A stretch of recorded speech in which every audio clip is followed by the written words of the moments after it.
मनुभम पथे सोखे मन केवल पहो है नीचिय दुन्नय तिमिरम जिनम नमः वारह्यंगिच्छा बियलिये मल मूढ़े दंसे लो तिनया दिवे वर चरण भूषा पसियो सुय देविया सुयरम सयल गण पौ में रविनो विविधि विराइया नीराया विकुराया गणहर देवापसी यंतो पसियौ महुधर सेनो परवाई गयो है तानवर सीहो सेतंतामिय सायर तरंग संघाय थोय मनो मामि पोफेतंतम दुकेयंतम दुन्नयंधियारवि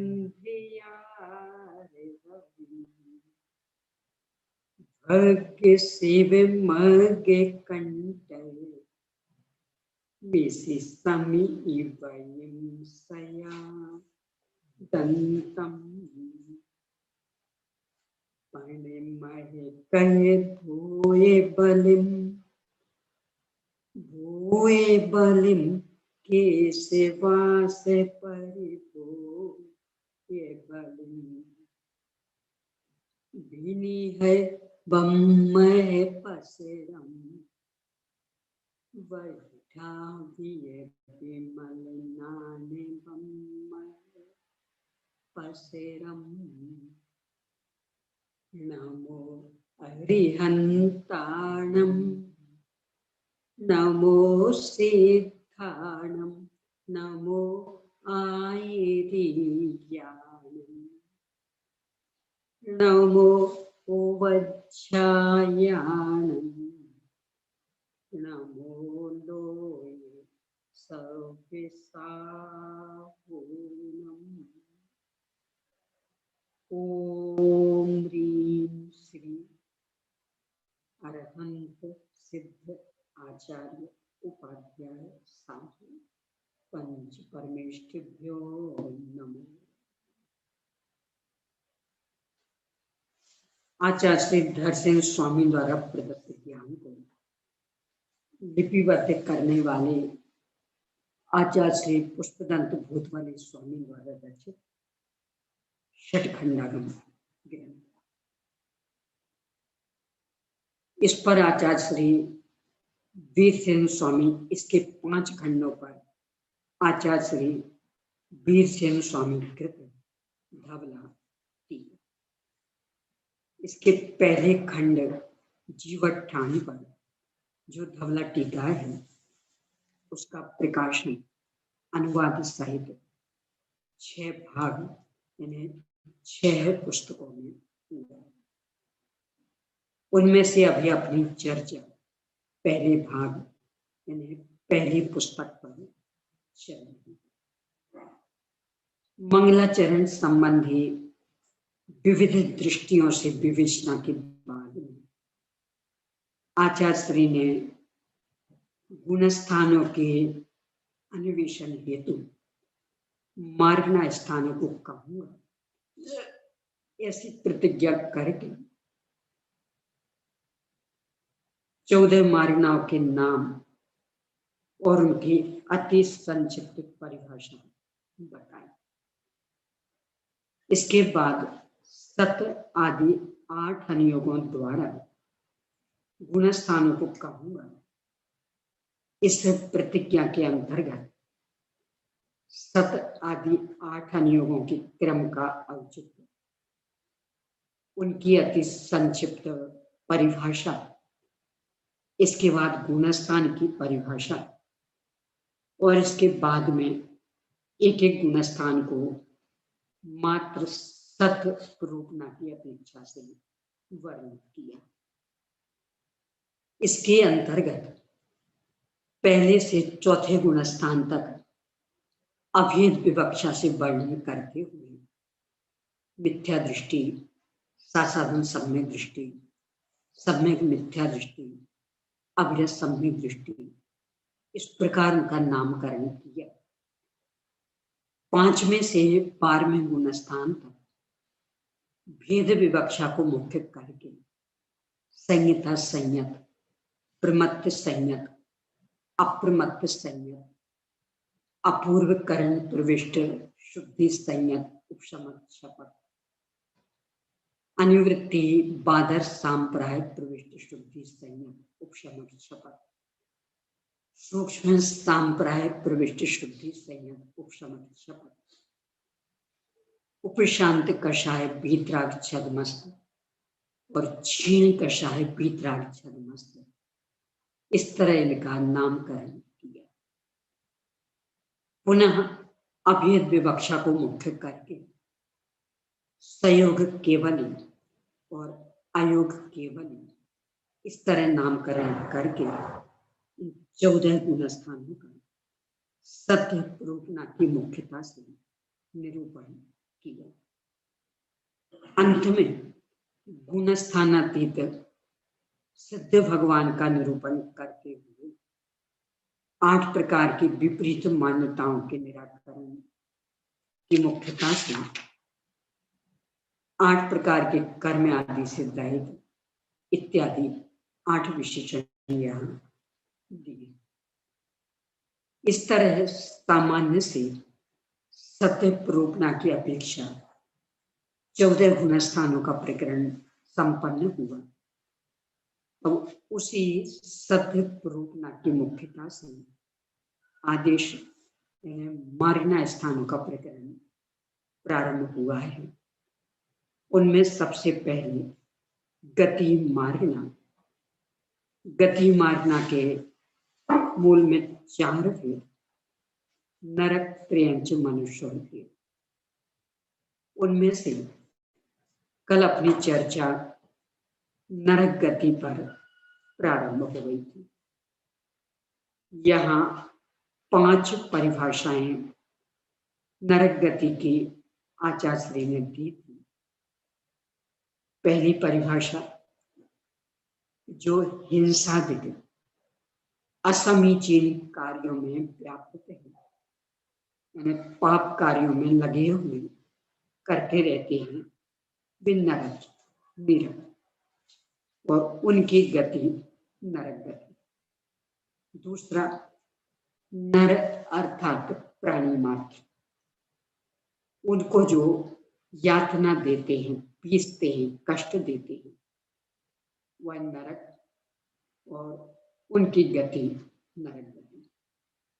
तीसरा, नरक गति नाम का एक नाम कर्म का भेद है, उसके उदय से जो गति होती है वह नरक गति।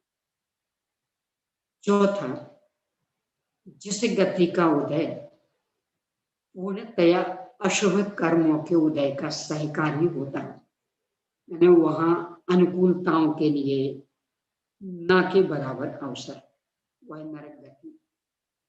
और अंतिम 5वां, कि जहां द्रव्य, क्षेत्र, काल, भाव और परस्पर में रंच माधवी रति नहीं होती, प्रीति नहीं होती, आकर्षण नहीं होता, उनमें रमना नहीं चाहते, उनसे निरंतर भागना चाहते, हटना चाहते, वह है नरक गति। इस तरह 5 प्रकार से नरक गति का स्वरूप स्पष्ट किया। अपन ने कल ये भी देखा था,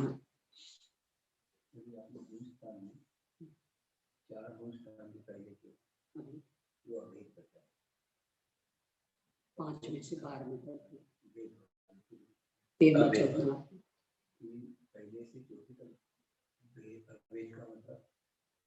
यानी पर्याय को द्रव्य से अभिन्न करके चर्चा, यानी मूल गुणस्थान है पर्याय में और द्रव्य से अभेद करके मिथ्या दृष्टि, मतलब वो जीव भी मिथ्या दृष्टि,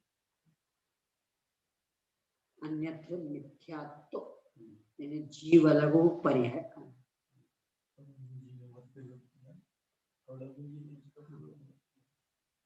कारण उसका ये है, कारण पे अपन पहले चर्चा कर चुके कि पर्याय मात्र एक समय की होती, एक समय तो बहुत छोटा सा, अपन एक समय सुन करके उसकी उपेक्षा करने लगते हैं, हमें क्या फिक्र है, एक समय की होती, वो एक एक समय करके अनादि से चला, हर मिथ्यात्व परिणाम एक समय का ही है, परंतु अनादि से चला है, उसकी भयंकरता अपने को ख्याल में पहले, इसके लिए फिर अभेद विवक्षा की जाती है। मिथ्यात्व परिणाम से परिणामित आत्मा मिथ्या दृष्टि, फल आत्मा भोगेगा, वो पर्याय तो चली जाएगी,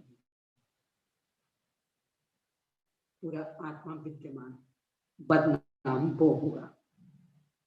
इसलिए फिर 5 में से कि चूंकि ये साधक दशाएं आने जाने वाली भेद विवक्षा, 13वें 14वें वाली साधु दशाएं, पूजनीय दशाएं तो पूर्ण अभेद विवक्षा। सात वर्ष यदि है, यानी हम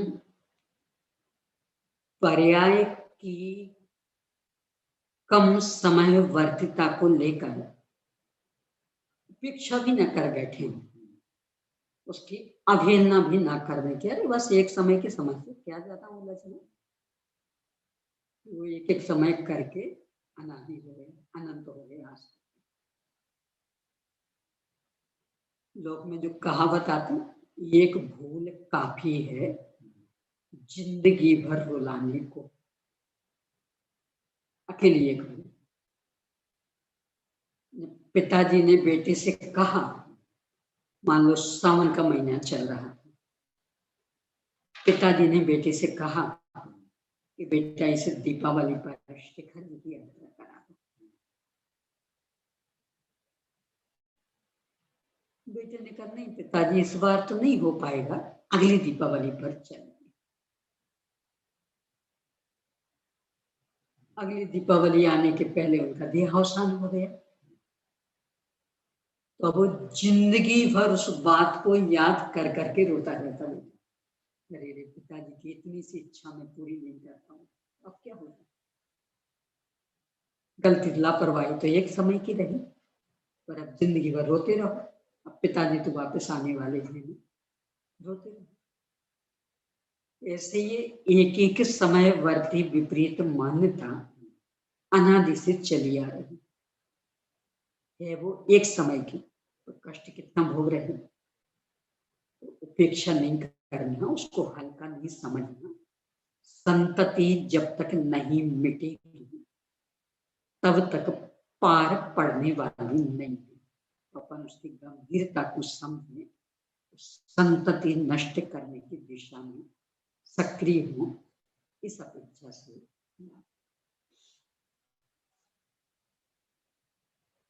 कल अपन इस संदर्भ में एक भजन को याद करके चर्चा की थी, ये भी उसको हमेशा पढ़ते रहना चाहिए। अज्ञानी पाप धतूरा ना हो, फल चाखन की बार भरे दृढ़, मरी है अज्ञानी पाप धतूरा ना हो। जब बहुत आरंभ और बहुत परिग्रह के परिणाम करते हैं तब तो मजा आता है कि हाँ कितना आनंद, खूब खूब घूमना फिरना, होटलों में खाना पीना, मौज मस्ती, क्या मजा। तो जब फल भोगना पड़ता है तो हे भगवान, हमने क्या पाप किए होंगे, तो किसी दूसरे की करने का फल मिल रहा है क्या। ये प्रकरण बता रहा कि चूंकि बहुत आरंभ और बहुत परिग्रह के परिणामों में यदि आयु बंधी तो नरक आयु का बंध होगा। नरक आयु मतलब नरक गति के ये ऐसी ऐसी दुखिया भोगना पसंद नहीं है, और जिन परिणामों से वो भोगना पड़ता है, परिणाम वही करता रहता है हमेशा। कितना अमाप आरंभ, कितना अमाप परिग्रह, अनावश्यक भोग नहीं पाता, बस शान शौकत, आंखों का सुख, देख देख कर खुश हो, देखो हमारा कितना बड़ा मकान, देखो हमारे पास कितनी गाड़ियां, भोगोगे कितना, देखो हमारे पास कितनी कुर्सी टेबल, देखो हमारे पास कितने सोफा सेट, अनावश्यक जोड़ जोड़ करके बस आंखों का सुख मान करके हर्षित होता रहता है। ये भूल जाता है कि नरक भोगना पड़ेगा इसके फल में। कवि और पंडित बनारसी दास जी ने इस संदर्भ में बहुत फटकार लगा। नाटक समयसार का एक पद्य है, जासो जाको तो कहते यह संपेदा हमारी सो तो साधो ने अडारी ऐसे जैसे ना के छीन की। जिसको देख देख के कह रहा है ना, देखो कितनी संपत्ति, हमारे पास कुछ नहीं था, बस सारा पुरुषार्थ से बंदे का इसने इकट्ठा किया। लेकिन साधुओं ने तो इसको ऐसा छोड़ दिया जैसे नाक छिनक के छोड़ देते, देखते भी। जाको तो कहते यह पुण्य योगे पाई सो तो नरक की साई है बड़ाई की। और जिसको कहता है पुण्य के योग से हमने पाई, बेटा धोखे में मत रहे, नरक गति का एडवांस पाया है। साई मतलब आज की भाषा में इन्हें पक्का हुआ है, मन अनुबंध करार हुआ है। अब जब पूरा माल मिलेगा ना, तब पता लगेगा कि हमने किस चीज का अनुबंध किया था। कहता है कि पुण्य के योग से पाई, पर ये नरक आयु का अनुबंध हुआ है, उसमें अभी इतनी आकुलता मिल रही। तो जब पूरा माल मिलेगा तब तो आंख का आंसू नहीं सूखेगा। नरक की साई है, और यहाँ बड़ाई 1.5 दिन की, आंख बंद होते साथ ही कौन ही याद करने वाला, पूरे 2 दिन की भी प्रशंसा मिलने वाली नहीं है, 1.5 दिन तक क्यों देखा। मुहावरा है जो ये कह रहा है ना कि मुझे बंदे ने इकट्ठा किया, इसका मतलब पहले तो था ही नहीं, तो वो आधा दिन तो गया, अब इकट्ठा किया तो वो आधा दिन। अब होते होते जवानी भी गई, बुढ़ापा आ गया, तो रात भी हो गई, तो वो 1 दिन रात पूरा हो गया, और अगले दिन पर देहावसान। कितने दिन याद किए जाओगे। और फिर बेटे आएंगे, वे उससे भी ज्यादा कमा लेंगे। तो आप जिस मकान को देख देख करके खुश हो रहे थे, कितना अच्छा बनाया, कितना अच्छा बनाया, और 13वीं होनी मुश्किल हो जाएगी और बेटा गिराएगा उस मकान को, तो नहीं बनाएगा। तुम्हारी प्रशंसा कितने दिन की। उस सोफा सेट उसको हटा देगा और नया बनवा लेगा, कितने दिन की तुम्हारी।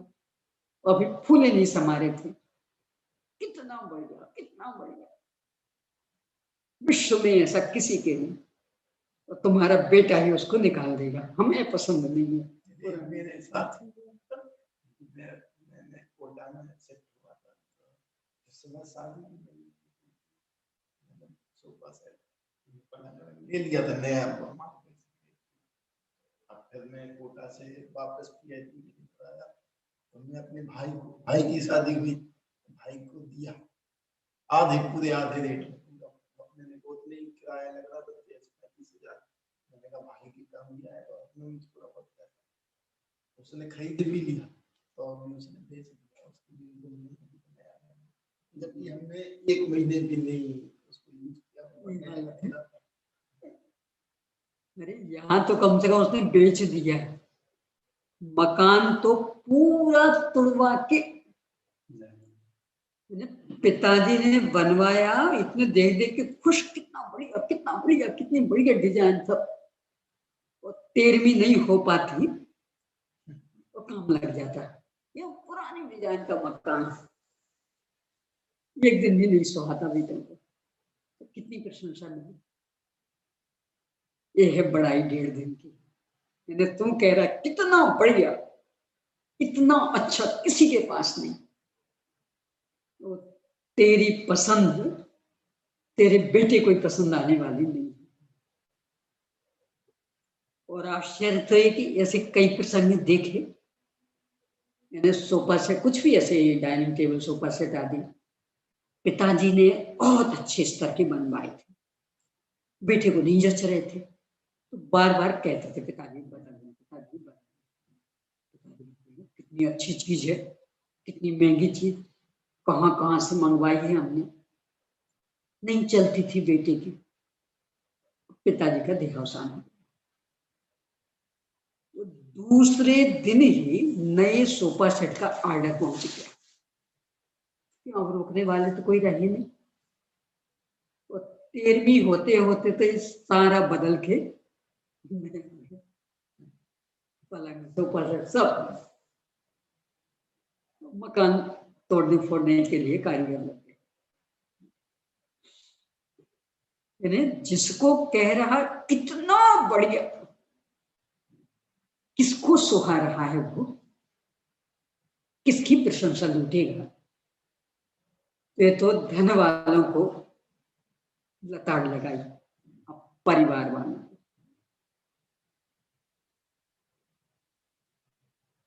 धन में तो कितना, क्योंकि इस पे व्यक्ति ज्यादा अकड़ता।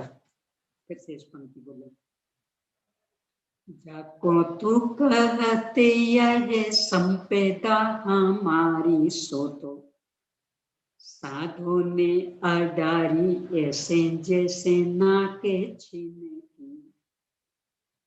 जाको जासो तू कहते यह पुण्य योगे पाई सो तो नरक की साई है बड़ाई 1.5 दिन की।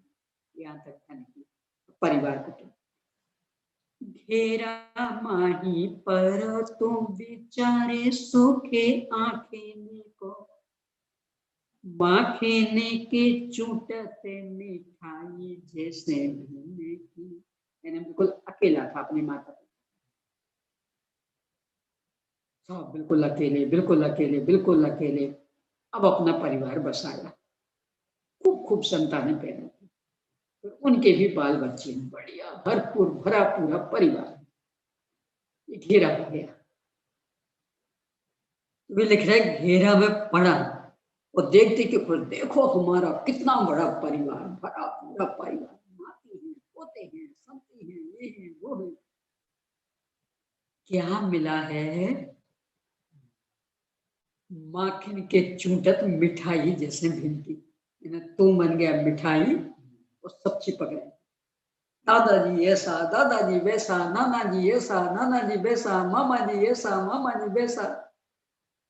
तो बेचारे एक, अब वो किस किस का सुने, भांजे का सुने कि दोहिता का सुने कि पोता का सुने, बेटे का सुने कि बहू का सुने। घेरा माही पर तू बिचारे सूखे आंखें को माखेने के चूटते मिठाई जैसे भीने की। चारों ओर से मक्खियां लग गई, ऐसे चारों ओर से परिवार जन कुटुंबी जन नाते रिश्तेदार चिपक गए। एते पर हो ही ना उदासी जगे वासी जीव, जग में आसाता है ना साता एक छीने की। यानी कच्चा चिट्ठा तो ये है जिसमें मजा मान रहा है, तो मजा है कि कजा है, तो फिर भी उदास नहीं होता, रम रहा उसी में।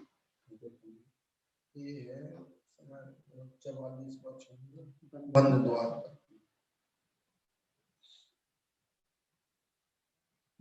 कितनी आरंभ परिग्रह में उलझा रहता है, एक एक शादी में करोड़ करोड़ खर्च कर देवे, नाती के पोते के बर्थडे में लाख लाख रुपए, एक शादी भी उसके सामने फीकी पड़ जाए। बहुत आरंभ बहुत परिग्रह कितना महंगा पड़ेगा इसका भान नहीं है। हर एक काम, एक छोटा सा काम है, उसमें पैसा पानी की तरह बहा।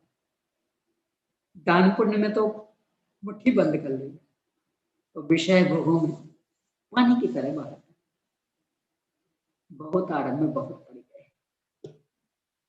यहाँ कह रहे इसका परिणाम ही निकलेगा कि ये चीजें देखने को नहीं मिलेंगी, आवश्यकता अमाप होगी, देखने को नहीं मिलेगी। सब में भोजन पानी आदि में छोड़ता है झूठा, पानी भी थोड़ा सा पिया फेंक दिया, नहीं मिलेगा देखने, नरक गति में पता लगेगा। यहाँ की ये बर्बादी वहां कितनी महंगी पड़ेगी। और यहाँ बस मस्ती, कमी क्या है हमारे पास। ये जो उस दिन कह रहे थे ना, बहुत विचार आता कि क्या सोचे विद्वानों की, दूसरों को देना है, उतारण क्यों देना है, तो नया दो ना, यानी आप उसको क्या समझ रहे हैं। आपको कोई उतारण देवे तो पहनोगे, नहीं आपको एफर्ट दूसरों को दे दो, दूसरों को देना तो नया दो ना, यानी उसका तिरस्कार करना चाहते, अपनी मस्ती अपना बड़प्पन बताना चाहते कि देखो इतना सा भी फटा हम नहीं पहनते, दूसरा गरीब है उसको दे दो। कितनी गंदी सोच हो गई। और एकमात्र बहुत आरंभ बहुत परिग्रह में जी रहा है। देने का निषेध नहीं है, पर देना है तो अच्छी चीज दो ना। उतारण कोई देने लायक को थी, तो स्वयं क्यों नहीं पहन रहा, वो फट गया ना, तो दूसरा कैसे पहनेगा, उसे कैसे पसंद आएगी। उसकी मजबूरी का नाजायज फायदा उठाना चाहते, वो बेचारा गरीब है उसे नहीं मिल रहा, तो हम देने वाले भी बन गए, देखो हमने दिया तुम्हें, तो यश भी लूट लिया और अपना बड़प्पन भी पुष्ट कर लिया। कितनी तीव्र कषा है। विद्वानों के मुख से ऐसे शब्द शोभा नहीं देते, बहुत गंभीर रहना चाहिए। बहुत आरंभ है बहुत परिग्रह के परिणाम, कुछ भी झूठा आदि है, उतारण आदि दूसरों को देना है, विद्वान को शोभा नहीं देता। देने का भाव है, अच्छा माल दो, देने का निषेध नहीं है। खिलाना पिलाना बढ़िया खिलाओ पिलाओ, पहनने ओढ़ने को देना बढ़िया पहनने ओढ़ने को दो, अपने उतारण क्यों, अपना झूठा क्यों। पशु पक्षियों को भी डालना है तो झूठा क्यों, यानी स्वयं झूठा छोड़ेंगे, वह डाल दो, पशु पक्षी को डाल, बर्बाद थोड़ी होगी। क्यों, वे जीव नहीं है, उनमें संवेदन शक्ति नहीं है। यदि दया आ रही है तो बढ़िया बढ़िया खिलाओ पिलाओ उन्हें, पर स्वयं झूठा क्यों छोड़ना। नहीं, अपनी मस्ती अपना बड़प्पन जितना यहाँ अपन बर्बाद कर रहे, चाहे भोजन के नाम पर चाहे पानी के नाम पर, बहुत आरंभ बहुत परिग्रह का परिणाम। देखने को तरस जाएंगे नरक में, प्यास तो लगेगी भयंकर, कोई एक बूंद नहीं मिलेगी, भूख लगेगी भयंकर, एक कण नहीं मिलेगा देखने। क्यों, यहाँ उसको अपना बड़प्पन का विषय बनाया, अपना घमंड पुष्टि किया इसका। तो इतने पर भी यदि ये सचेत नहीं होता, खुला ये दरवाजा। कर्मों ने अन्याय तो करना सीखा नहीं, जड़ है।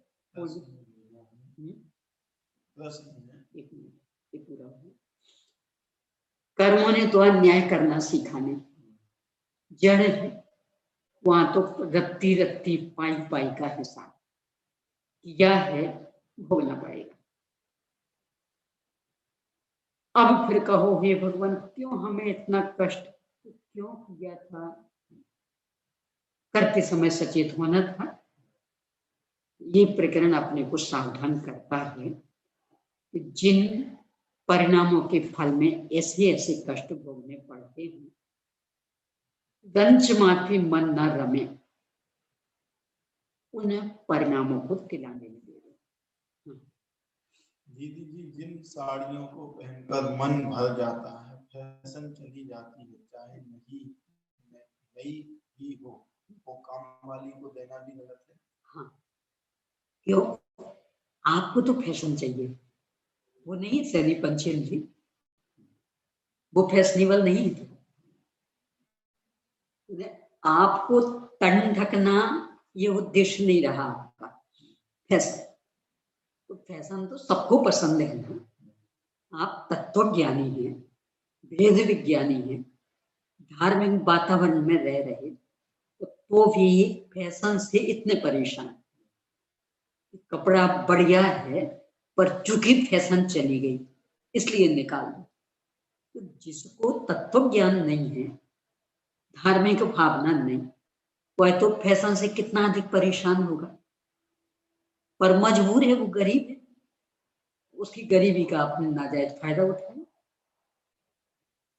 तो फिर अपना बड़प्पन देखो, हमने तुम्हें साड़ी दी थी, अब हम कुछ भी एक्स्ट्रा काम कहें तो मना नहीं करना, इतनी महंगी साड़ी थी। बहुत सारे कपड़े हैं बस हमारे पास, और हम रास्ते चलते देख रहे हैं कि जिससे हमें कोई लेना देना नहीं है, उसके पास ठंड में भी कपड़े नहीं है, तो उसको हमने अपने वो दे दिए पहनने। तो ये कि आपने बहुत सारे पहले रखे क्यों?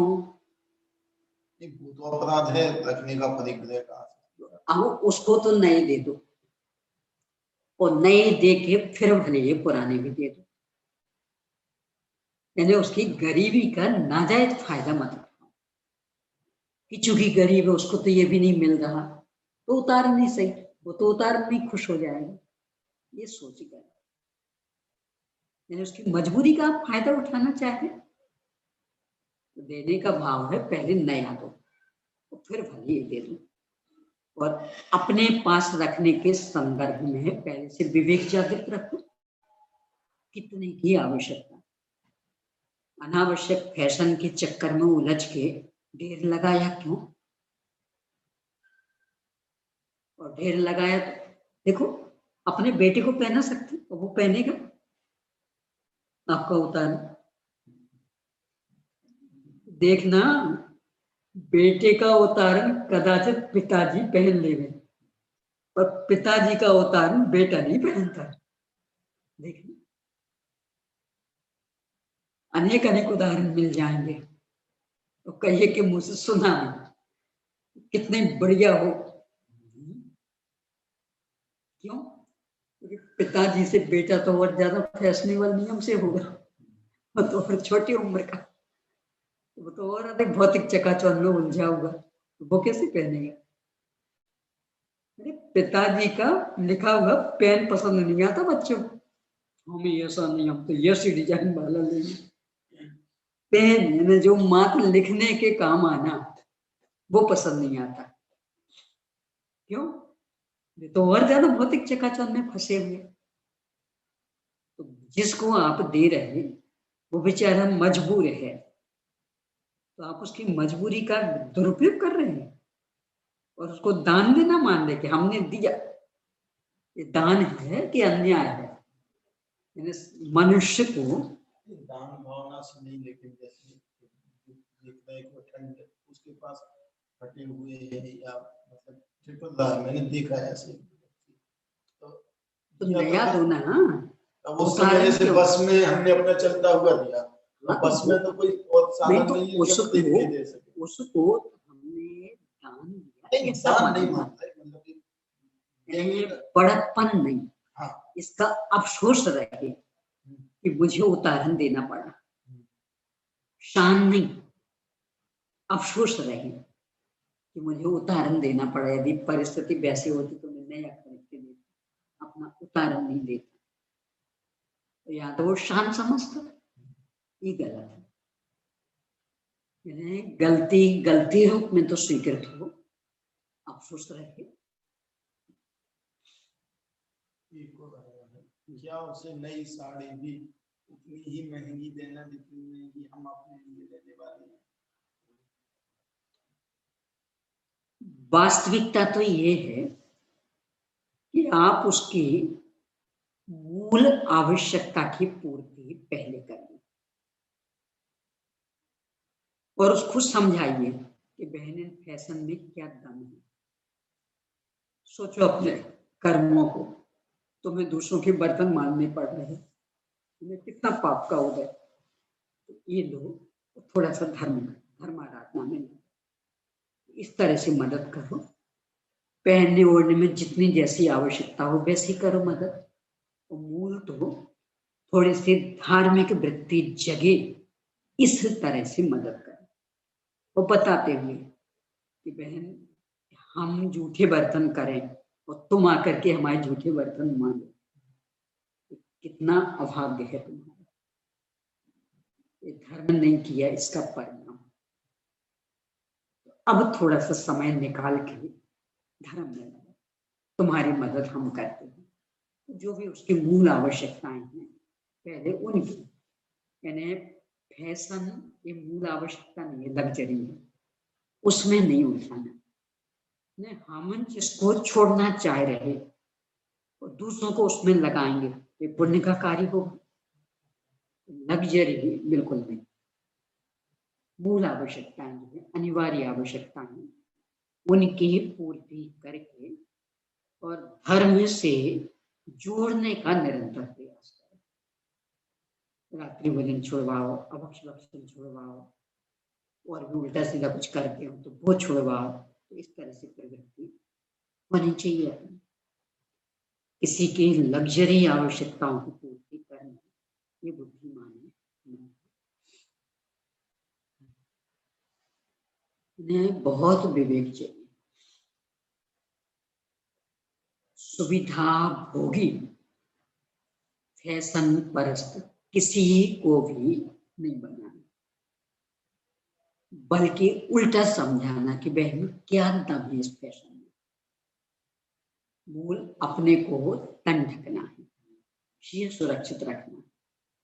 ऐसे कपड़े पहने, महंगे कपड़े जो कि अपने फैशन को ही मात्र पुष्ट करें और शीर का मखौल उड़ाएं, ये शोभा नहीं देता अपने को।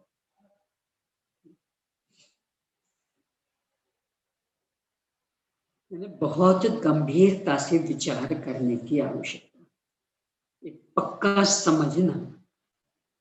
ये जो सिद्ध पूजन में है बहुत सुंदर पंक्ति,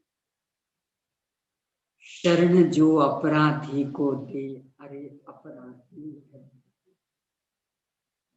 अपराध करें तो माफी मिल जाए, फिर तो सारी व्यवस्था ही नष्ट हो जाएगी। तो अपराधी को तो हर कीमत पर सजा मिलनी ही चाहिए, तो ही अपराध कम होंगे। कर्म है वह सजा देने वाला। यहाँ जितना अधिकार हम परिग्रह करेंगे, यानी वस्तुओं को बर्बाद करेंगे, परिणाम निकलेगा उसे देखने के लिए भी तरस जाएंगे। पानी की बर्बादी तो पानी देखने को नहीं मिलेगा, भोजन की बर्बादी तो भोजन देखने को नहीं मिलेगा, वस्त्राभूषणों की बर्बादी तो 33 सागर तक नग्न। आवश्यकता नहीं, ऐसा नहीं, भयंकर ठंड पर नहीं मिलेगा। क्यों? यहाँ को मस्ती की थी शान की खातिर। थोड़ा सा कुछ हुआ फेंक दिया, थोड़ा सा कुछ हुआ फेंक दिया, दूसरे को दे दिया। अपने जैसा मनुष्य भी नहीं समझा था उसे कि हमसे कोई कहे कि ये उतारन के कपड़े तुम पहन, तो एक दिन भी पुराना हो गया हो ना, खरीदने में भी होता सेकंड हैंड। क्यों खरीदे हम? आपकी तो इतनी शान है, दूसरे की उसकी गरीबी का आप दुरुपयोग करना चाहते हैं।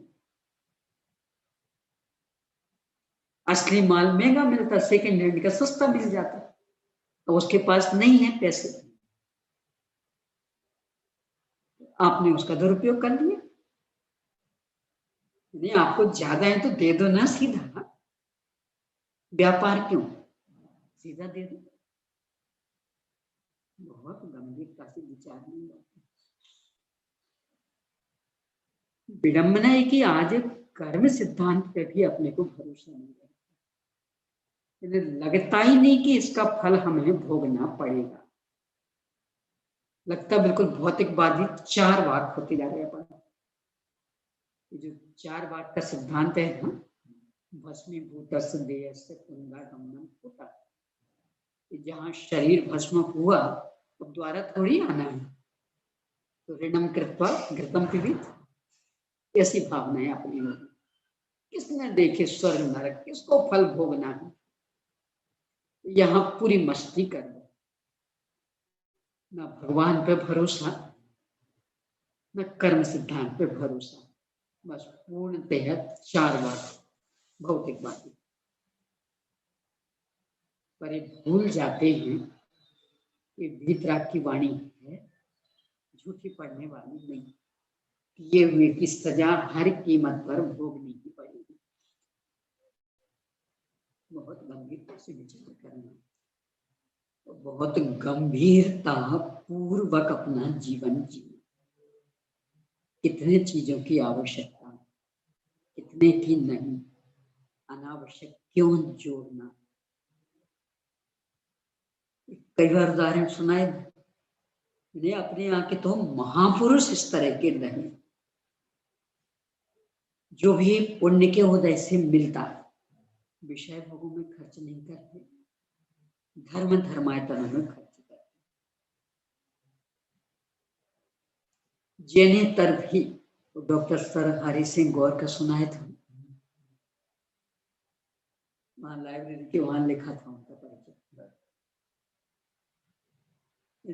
पूरी संपत्ति विश्वविद्यालय बनाने में लगा दी, अपने लिए एक सैंडो बनियान नहीं खरीद सकते, वो फटी पुराने से काम। अपने यहाँ के आदर्श ये रहे, मस्ती वाले नहीं, पैसा बढ़ा तो और ले आओ और ले आओ और ले आओ, ढेर लगा दो, हजारों हजारों साड़ियां रखते जाओ। एक और कहते हैं हम मुमुक्षु, छूटने की इच्छा, छूटने की इच्छा की संग्रह की इच्छा। छूटने की इच्छा वाला किसे कहते हैं, जितने छूटे उतना अच्छा। 10 से काम चल रहा तो 11वीं क्यों, और 5 से काम चल रहा तो 6वीं क्यों। छूटने की इच्छा वाला तो ऐसा होता है, वो यहाँ तो बढ़ाते जाते फैशन फैशन फैशन, तो फैशन के नाम पर हजारों ढेर के ढेर लग रहे, शोभा नहीं देता। मुमुक्षुता शोभा नहीं देती। और कर्म तो छुटकारा देने वाला नहीं, जितना संग्रह करेंगे, जितना दुरुपयोग करेंगे, सब संग्रह वृत्ति मतलब दुरुपयोग। विश्व में सामग्री तो उतनी ही है, एक जगह इकट्ठी हो गई तो दूसरे को नियम से उसका अभाव रहेगा, उसे नहीं मिल पाएगी। तो ये जो दूसरे को तरसाया और हमने अनावश्यक इकट्ठा कर लिया, परिणाम निकलेगा नरक। अब जिंदगी भर तरसते रहना, वो चीजें देखने को भी नहीं मिलेगी जिनका संग्रह किया था।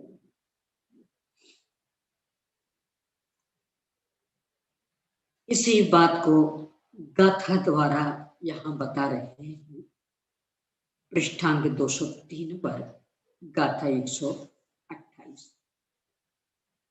न रमन्ति जतो नित्यं दवे खेते काल भावी, अन्योन्ये जम्भा भाते नारिया यतः जिस कारण से द्रव्य क्षेत्र काल और भाव में जो स्वयं तथा परस्पर में कभी भी रमते नहीं है, इसलिए उनको नारद कहते हैं। इन्हें मन लगते ही नहीं, कोई चीज सुहाती नहीं, इतनी बेचैनी।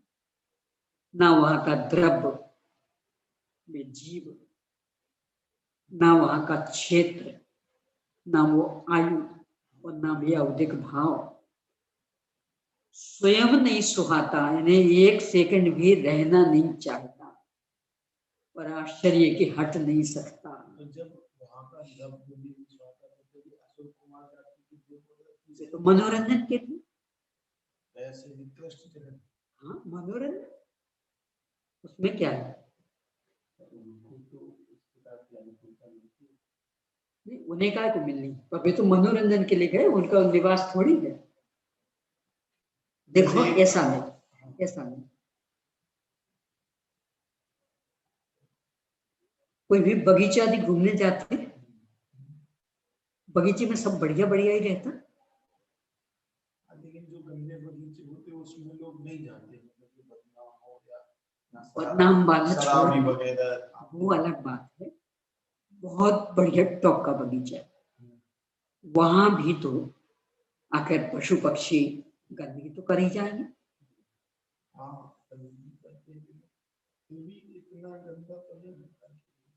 इतना इतना उतना क्या होता है, गंदगी गंदगी होती। देखो ये ऐसा नहीं, ऊपर दर्शन करने जाते नहीं जाते, सब परिक्रमा मार्ग से निकलते नहीं निकलते, कितनी जगह गंदगी पड़ी रहती, क्यों निकलना? वो तो हमेशा गंदगी नहीं रहनी इसलिए निकलना। ऐसे ही हुआ। हाँ, यानी हमें तो कोई कष्ट होना नहीं, बस हमें तो इन्हें लड़ाना, और ये लड़े मतलब हमारा मनोरंजन। यानी जैसे यहाँ कि हमें तो भगवान की भक्ति करना, अब रास्ते में जो भी होगा होगा, तो ये राग का परिणाम, वहां द्वेष का, हमें तो इन्हें लड़ाना। तो जैसे वातावरण में भी लड़ा पाएंगे लड़ाएंगे। जैसे अभी वर्तमान में जैसे जो मनोरंजन करते हैं वो टॉकीज वगैरह जाते हैं, वो तो थोड़ा मतलब वातावरण के हिसाब से अनुकूल रहता है। कभी कभी उल्टा भी है, यानी कोई ऐसी चीज हो कि जिसको देखने की ही तीव्र भावना, 100 लातें खाए तमाशा उसके देखे, ये भी होता। यानी कितनी प्रतिकूलता हो पर वो देखना है हर कीमत पर जाता है। तो इसलिए तो कहावतें चल पड़े, 100 घूसे खाए तमाशा उसके देखे।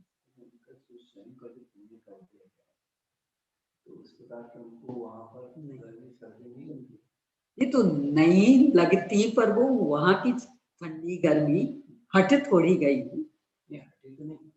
वो तो इनको वैकृक शरीर तो नहीं लगती।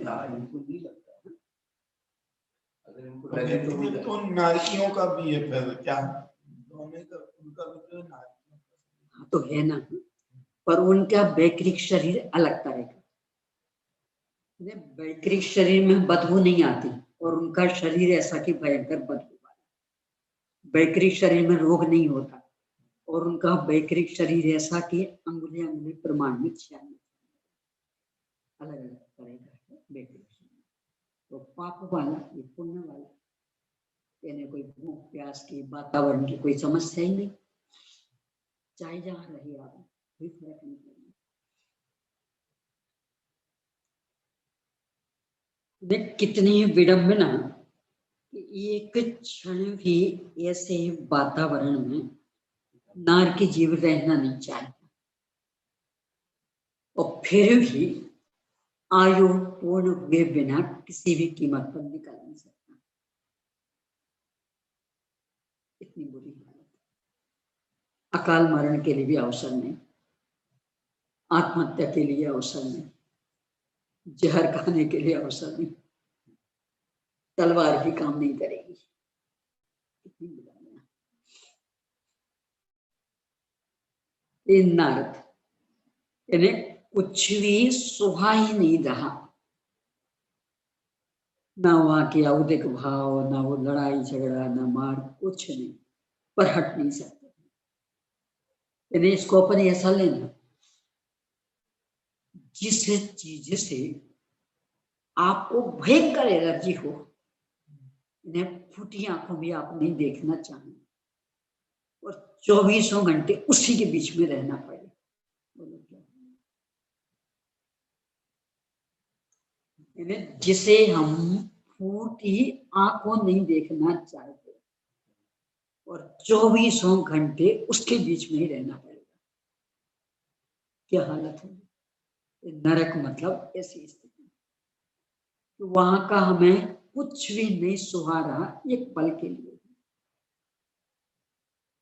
और कम से कम 10,000 वर्ष, अधिक से अधिक 33 सागर तक उसी में रहना पड़ेगा। हट नहीं सकते, हटा नहीं सकते, ना स्वयं हट सकते, ना उनको हटा सकते, भोगना ही पड़ेगा। कितना कष्ट, और ये यहाँ की मस्ती का फल, यानी जो घोर पाप था हमने उसका मजा लिया, हर चीज की बर्बादी, घूमना फिरना, जीवों को कष्ट देना, सब। एक बंदर जा रहा हो ना, थोड़ा सा छोटा हो, यानी जिससे कोई ज्यादा खतरा नहीं, और उस बेचारे को परेशान करने के लिए कितनी दूर तक दौड़ते जाए, क्या मिल रहा है? चिड़िया के पीछे पड़ रहे, कुत्ते के पीछे पड़ रहे। ये आतिशबाजी के समय कुत्ते के पूंछ में बांध देंगे बम की पूरी पेटी, पटाखों की पेटी पूरी की पूरी पूंछ में, तो फिर आगे अब वो घबरा के हो जाएगा। देखो कितना कितना ये मजा कितना महंगा पड़ेगा, अभी भान नहीं, इन्हें कितना कितना करते, गिनते ही नहीं पशु पक्षियों को, जीव मनुष्यों को नहीं गिनते। एक हो गई अपने यहाँ एक राजा की कहानी आती, मनुष्यों को कोड़े लगवाता, वो चीखता तो इसको मजा आता, यानी ये उसके मनोरंजन का साधन, रोज कोड़े लगवा, सजा नहीं भोगनी पड़ेगी। अपन कोड़े लगवाने जैसे भले नहीं क्रूर, पर अन्य जो भी यानी अपने घर के नौकर चाकर कितनी कर्म, मनुष्यता जैसा भी व्यवहार करते, नहीं भोगना पड़ेगा। वास्तव में तो अफसोस होना चाहिए कि हम भी मनुष्य, ये भी मनुष्य, और एक मनुष्य आराम से कुर्सी पे बैठे और दूसरा मनुष्य पद दलित किया जाए, अफसोस नहीं, शान समझता। पशु पक्षियों की तो बात है, यही स्थिति जड़ पदार्थों की, हमने संग्रह करके रख लिया, इसका मतलब किसी आवश्यकता वाले को हमने कर सकता, क्यों? सामग्री तो विष्णु की, ये भाव आते ही नहीं, बस हमारी मस्ती, हमारे पास तो भरपूर पैसा है, संग्रह करके रखना। मकान के नाम पर बहुत बहुत जगह घेर के अपन ने रखना, अब विश्व में जगह तो उतनी, तो दूसरों को जगह मिल नहीं पाएगी। याद आता है कि अपने बड़प्पन की अकड़ रही थी, कितना बड़ा मकान, ऐसा हर सामान में लगाना, इन परिणामों का फल एक एक इंच जगह को तरस जाए। जिन दिन को संग्रह करके और खूब खूब खुशी मनाई थी, अपना बड़प्पन बढ़ाया था, अपनी कषायों का पोषण किया था, उनको देखने के लिए तरसते। तीव्रतम आवश्यकता होने पर भी नहीं मिलेगा कुछ।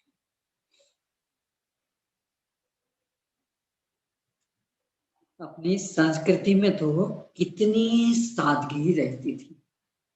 एक बार विदिशा का बताया था, मंदिर इतना विशाल भव्य और वहीं उनके मकान कुछ भी नहीं, एकदम छोटे।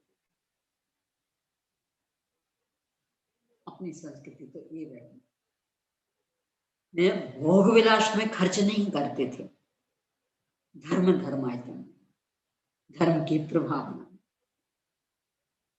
एक वो इसमें भी कहानी है, मंगल प्रज्ञा की मंगल प्रभावना किसमें है, एक कहानी छपी वो शाहन के शाह वाली, यहाँ शायद रखी तो मंगल प्रज्ञा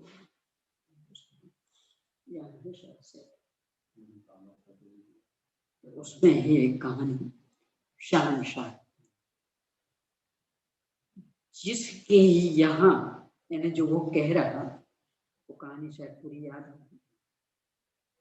एक जो राजाओं के हम भाटचारण रहते हैं, तो वो राजा से कहा करता था, आप तो मात्र शाह हैं, हमारे यहाँ के ये सब शहनशाह। राजा उसको डांटता फटकारता रहता, क्या बात कर।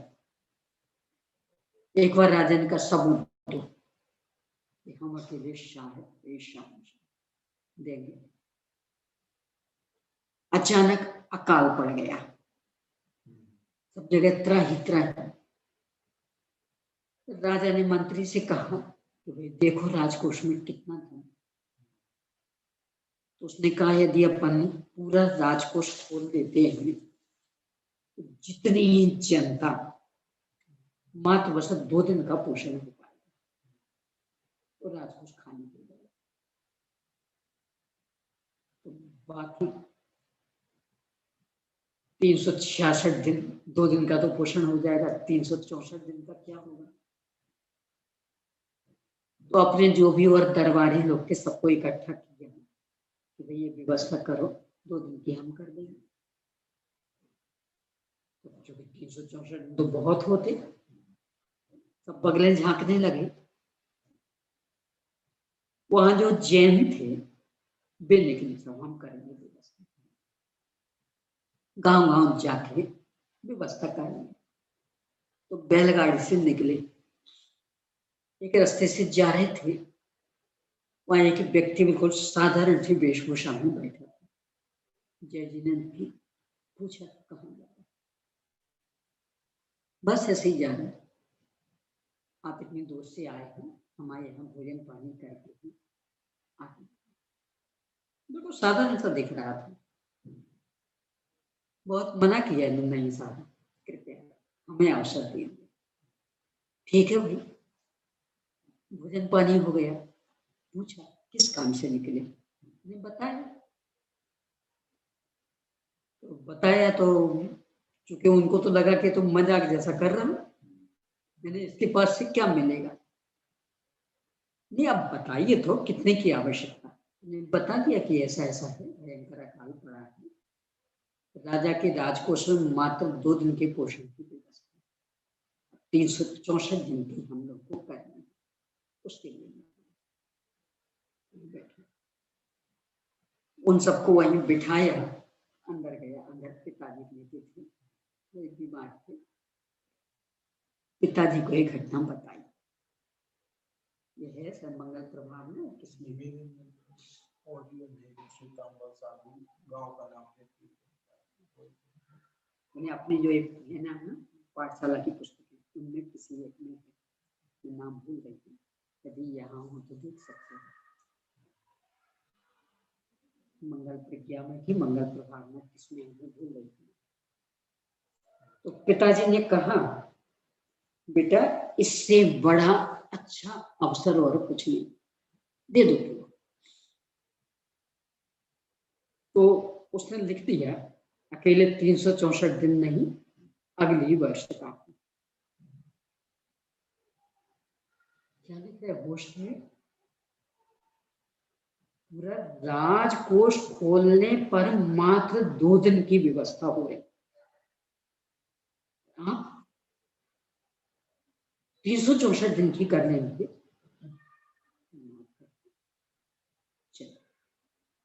तल घर में ले गए, वहां देखा तो अमाप भंडार। वेशभूषा से बिल्कुल साधारण दिख रहा, मकान बिल्कुल साधारण था, नीचे अमाप भंडार। तब इनको विश्वास हुआ, सारे गाड़ियों पे लादा, वही आगे आगे गए, सब शहंशाह मिल गया लाओ सामने। तो वो उसी बिल्कुल साधारण से वेशभूषा में सब ये दिमाग खराब हो गया क्या? पीछे से वो सारी गाड़ियां थी। आखिरकार राजा ने हाथ जोड़ लिए, वास्तव में शहंशाह करेगा, इसलिए पहले से मैं माफी मांग लेता हूं। यानी अपने ऊपर खर्च करने के लिए कंजूस, पहनने ओढ़ने में भी खद्दर पहनिए निभाइए सदा, एक कहावत चला करती थी। मोटा पहनो मोटा खाओ सुखी रहो, ये कहावत थी। यानी कपड़े ज्यादा सुपर फाइन के चक्कर में मत पड़ना, मोटे और मोटे ही खाओ, ज्यादा सुपर फाइन में नहीं, ज्यादा चटपटे आदि में नहीं, तो मजे। और बाहर में सब कुछ समर्पण, ये रही है अपनी संस्कृति। तब कहीं नरक से बच पाते, आज अपनी सोच उल्टी हो गई। दूसरे के देने के चक्कर में तो मुट्ठी बंद, और अपने ऊपर चाहिए भोग विलास में अमाप खर्च, शान शौकत में और अमाप, प्रदर्शन का मौका मिले तब तो कहने क्या। यानी एक साधारण सा कार्यक्रम लाख से नीचे का नहीं होता, साधारण सा कार्यक्रम। ये कभी पिछले साल की बात, ऐसी बात चल रही थी, शादी हुई थी मेरी, 1.5 लाख रुपए का एल्बम। तत्काल का क्या करोगे बेटा, सब्जी बनेगी कि रोटी बनेगी? 1.5 लाख रुपए का एल्बम अकेला। 2 साल हो गए थे शादी हुई है उसकी, पूछा कितनी बार देखा, 1.5 लाख रुपए का। तो वो देखने की फुर्सत ही नहीं मिली, क्या काम आ रहा है, धूल खा रहा है, और 1.5 लाख रुपए लगा दिया। कदाचित देखोगे भी तो कितनी बार देखोगे बोलो, कदाचित समय निकला भी हो, देखा भी तो कितनी बार देखोगे, 1.5 लाख रुपए लगा दिए। यानी प्रदर्शन में कितना मरा जा रहा है ये प्राणी। जीव तो सब तरह के होते हैं। जिस समय ये बात चल रही थी 1.5 लाख रुपए का एल्बम, उनके सामने ही एक पेपर पड़ा था, उनने वहां का एक दृश्य, एक रिपोर्ट पढ़ के सुनी। अहमदाबाद में सीए थे, कोई नाम में भूल गए, पेपर में पूरा नाम था, सीए थे। तो लड़का भी सीए है और लड़की भी सीए, दोनों की शादी हुई मात्र 125 रुपए में। और शायद 70 लाख रुपए दोनों पार्टियों ने, इनके माता पिता ने उन्हें और उनके माता पिता ने उन्हें, वो लेके वही अहमदाबाद में गरीबों के हिसाब से मकान बनवा के अपनी शादी के लिए, और स्वयं की शादी मात्र 125 रुपए में, यानी 125 रुपए में पूरी शादी, 70 लाख रुपए वहां। नहीं है ऐसे उदाहरण, ऐसा नहीं है, पर अपनी ही सोच कहाँ जा रही। तो 125 रुपए किसमें खर्च हो गए? वो माला नहीं नहीं, कोर्ट में नहीं, लव मैरिज नहीं थी, खुलेआम पंचों की साक्षी में, उनके बीच में। तो माला है, तो जो फेरे वगैरह के लिए जो, बस उन सब सामग्री को इकट्ठा करना है, 125 रुपये बस। तो बाकी 70 लाख रुपए पर। एक सूरत का भी प्रसंग बना था, उससे कुछ ही दिन पहले 1.5 करोड़ रुपए परोपकार में लगाए थे, और शादी में ऐसे ही उनके 125 रुपये।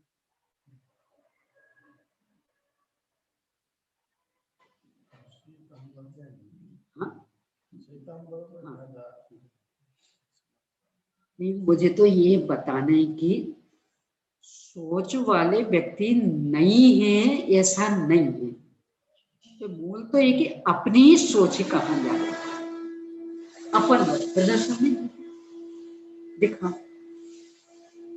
ये भी भूल जाते तो उसे दिखावे का लाभ क्या?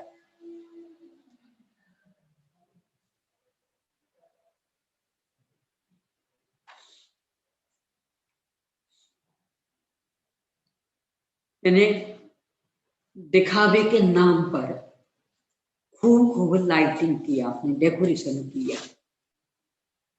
लाख लाख रुपए का बिना गया, किसको क्या मिला? लाइट की बर्बादी, जीव हिंसा, प्रदूषण, किसको क्या मिला? वही लाख रुपए किसी जरूरतमंद को दिए होते तो उसका तो जीवन सुधर जाता।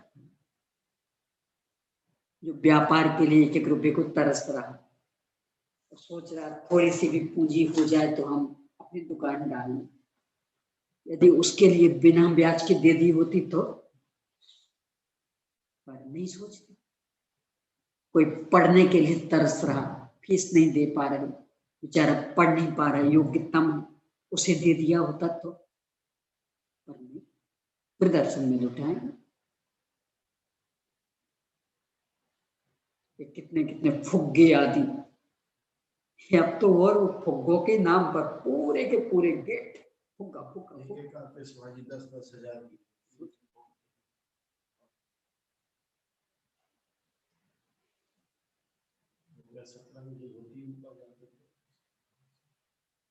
कर्म माफ करने वाला नहीं है। अपना ये प्रदर्शन इतना महंगा पड़ेगा, इन चीजों को देखने के लिए तरस जाएंगे।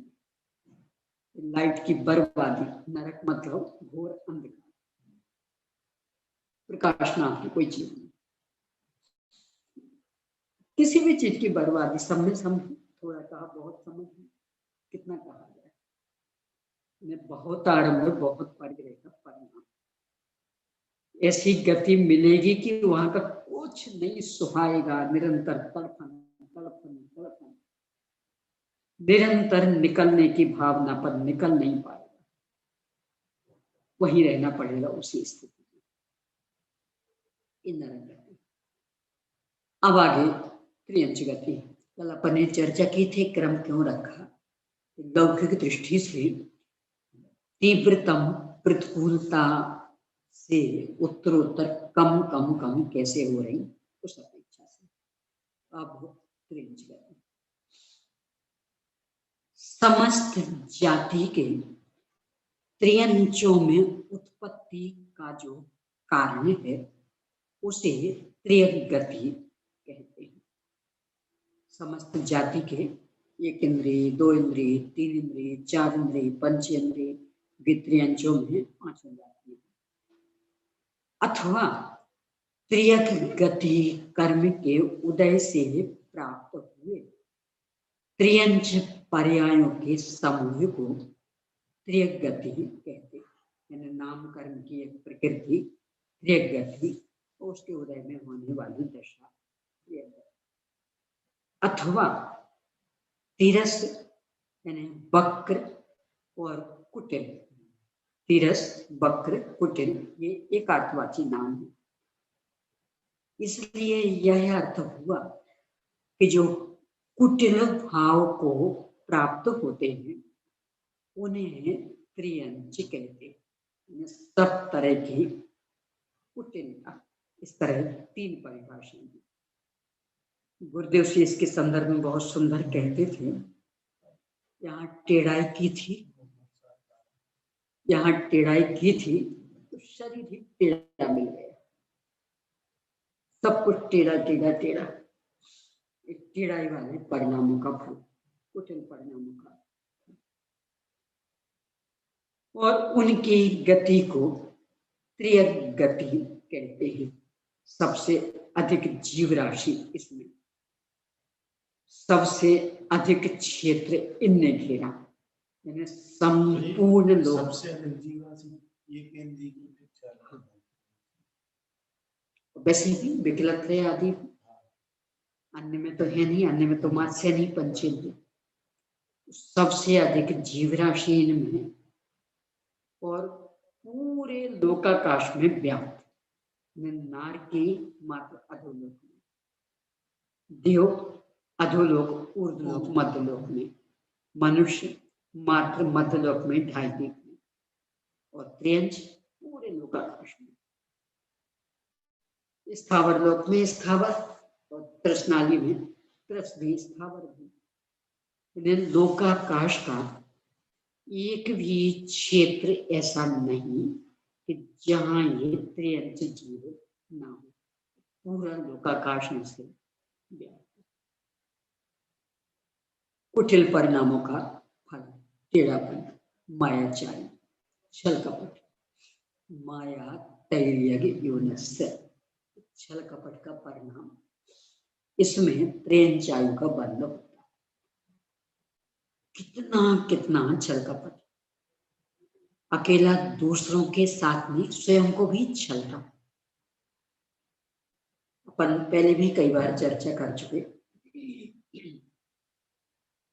डॉक्टर यदि कह देवे अब आप ये काम नहीं करेंगे, यदि जीना है क्या करेंगे? ठीक है, सब छोड़ेंगे, क्यों? जीना तो है। धर्म नहीं छोड़वा सकते कुछ भी आपसे।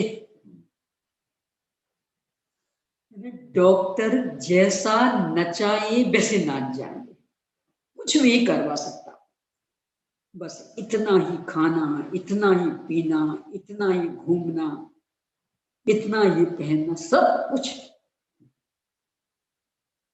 शारीरिक स्वास्थ्य के नाम पर हम सब कुछ कर सकते हैं, और आत्म कल्याण के नाम पर कुछ नहीं। जितनी मेहनत करते हैं व्यायाम आदि के नाम पर, कोई कहे आखिर इतना करते तो हुई। तो ये काम है, यूनिवर्सिटी तक जाना है, मंगलाचरण यूनिवर्सिटी तक पैदल चले जाओ, क्या करेंगे? मॉर्निंग वॉक के लिए हम घोड़े जैसे दौड़ेंगे, तो ये थोड़ी दूर भी जाना हो तो गाड़ी चाहिए। कितना अच्छा लगा। आपको घूमने ही है, इसमें हिंसा भी बचेगी, पैसा बचेगा, घूमना भी हो जाएगा।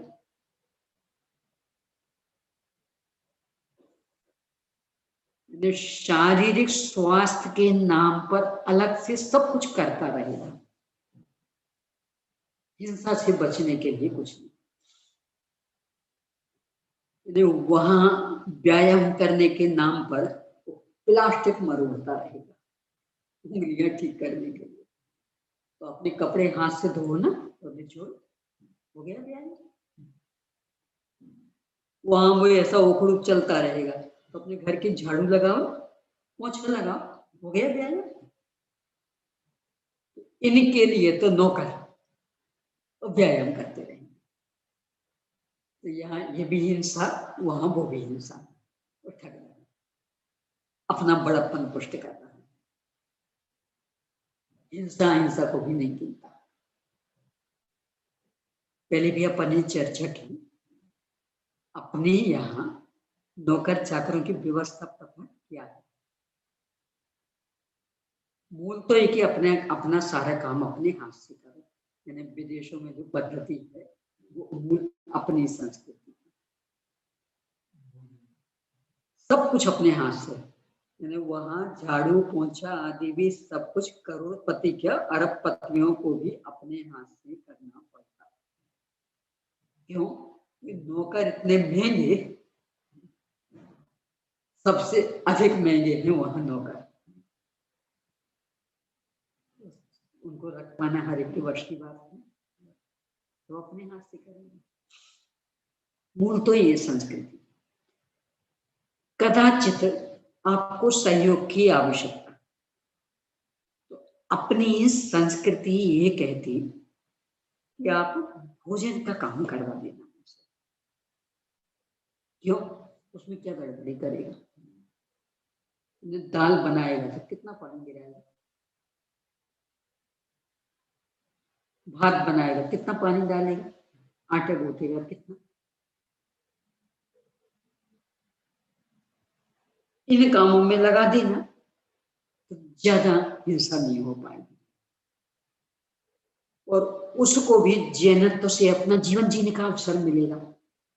क्योंकि जब आप भोजन बनवाएंगे तो भोजन कराएंगे भी, तो शुद्ध सात्विक भोजन उसको मिल जाएगा। बर्तन आदि का काम हमेशा अपने हाथ में रखना, बर्तन और कपड़े। क्यों? क्योंकि अमाप हिंसा इन कामों में होती। जिनके यहाँ ये काम करने वाले रहते दूसरे लोग, देखना कभी तो आए, नल के नीचे रखा टबिया बांध दिया, उन्होंने नल चालू किया, अब कब बंद होगा? जब पूरे बर्तन बन जाएंगे। अपने सामने पानी बाहर फैल, आप कहते करके परेशान हो जाए, और ज्यादा कहा तो कल से नहीं आएंगे, ये सुनेंगे। यही कपड़ों में नल तब ही बंद होगा जब पूरे कपड़े धुल जाएंगे, पानी यहाँ वहां फैल जाएगा। और जहां इतने पाउडर से काम चल रहा था वहां इतना डालेंगे। क्यों? मेहनत तो करने वाले नहीं किसने भी, तो साफ सुथरा तो चाहिए, दुगना तिगना प्रयोग करिए, पाप किसे लगेगा? और ये मालिक अपने को ठग रहा, सब हमसे नहीं होता, तो हमसे नहीं होता तो जिनमें ज्यादा मेहनत है, जिनमें ज्यादा समय लगता, बेकाम करवा लो दूसरों से। इनमें तो ज्यादा समय लगता नहीं, ये अपने हाथ से कर लो। बड़े आदमी हम बर्तन चौका अपने हाथ से करेंगे, ये सोच, ये अपने को ठग रहा है। टेढ़ेपन वाले परिणामों का फल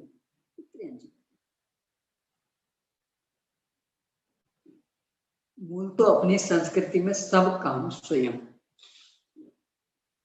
तो अपन ने तो बद्रजंग आदि की वो कहानी देखी थी, स्वयं रसोई बनाती, स्वयं बनाई हुई रसोई ही मुनिराज जी को दी जाती, दोषों के द्वारा बनाई हुई नहीं।